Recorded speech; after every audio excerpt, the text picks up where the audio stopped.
Ang lokal nga kagamhanan ni Dakbayan sa Osamis miduyog sa pag-celebrate sa Civil Service Month nining bulan sa September karong tuiga. Gisaulog ang ika-125 Civil Service Anniversary. Agi og pagduyog niini ang mga empleyado sa lokal nga kagamhanan mihimo og nagkadayang mga kalihukan ug adunay nagkalain-laing team pinaagi sa matag kolor.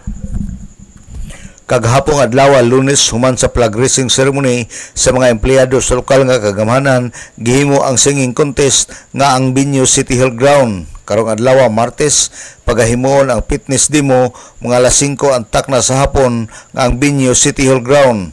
Sa adlaw nga Miyerkules adunay pagahimuon nga medical mission nga pagadumulahon sa Mayor Hilarion A. Ramiro Sr. Medical Center ug ang Red Cross. Atol niining maong higayon adunay bloodletting og required nga adunay napulo ka donor matag team og mototal kini og 60 ka donor tungod kay adunay unom ka team.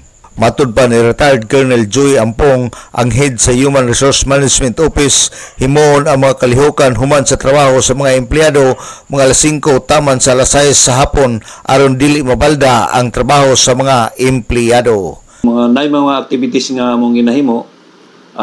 This is the whole month pero nag-start mi atong September 8. So atong September 8 nasayra na to na may mga fitness demo, may mga dula-dula nga kuan naom ana pero every 5 o'clock in the afternoon up to 6 o'clock. Para dili makuha ang oras sa gobyerno. Oras sa trabaho. Sa oras sa trabaho. So sa ka-oras lang pud among ginahanyon dito at least this program approved by the city mayor.